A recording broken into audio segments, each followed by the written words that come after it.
అందరికీ నమస్కారం అండి.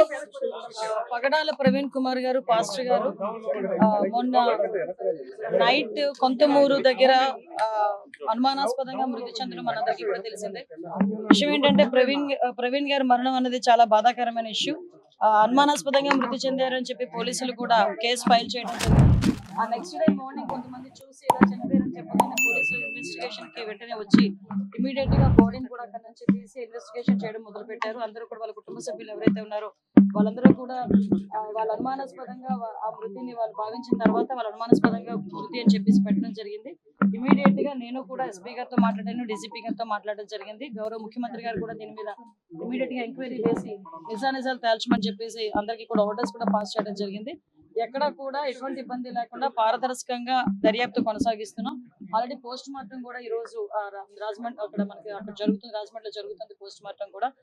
సో ఎవరు కూడా దీని మీద ఎటువంటి అపోహలు పెట్టుకోవద్దు. డెఫినెట్ గా ఏదైతే వాళ్ళు కోరారో క్రైస్తవ సంఘాలన్నీ కూడా చాలా మంది వచ్చి అక్కడ డిమాండ్ కూడా చేశారు. డెఫినెట్ గా అన్ని కోణాల నుంచి కూడా దాన్ని మేము యాక్సిడెంట్ గానే పరిగణించట్లేదు.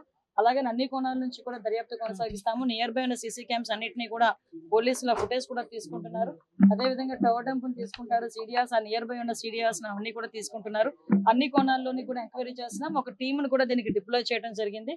దీని మీద దయచేసి నేను ఏం చెప్తున్నానంటే ఇది మతపరమైన ఇష్యూ. దీని అంటే మేము చేసే పని డెఫినెట్ గా చాలా ట్రాన్స్పరెంట్ గా చేస్తున్నాం. దీని మీద ఎటువంటి అపోహలు పెట్టుకోవద్దని మనస్ఫూర్తిగా నేను తెలియజేస్తున్నానండి. దీని మీద ఎటువంటి రాజకీయాలు కూడా దీని మీద పని చేయకూడదని నేను కోరుకుంటున్నాను. ఎందుకంటే ఇది ఒక పాస్టర్ గారి తాలూకా మృతికి సంబంధించిన ఇష్యూ. దీన్ని మేము చాలా క్లారిటీగా క్లియర్ గా దీన్ని ఎంక్వైరీ చేయడానికి కూడా మేము సిద్ధపడ్డాం. ఒక కమిటీని కూడా మేము ఫామ్ చేయడం జరిగింది. ఇమీడియట్ గా అది ఏ రకంగా చనిపోయారు అన్నది కూడా ఈ నిజాలు కూడా అతి త్వరలోనే మీ అందరి ముందుకు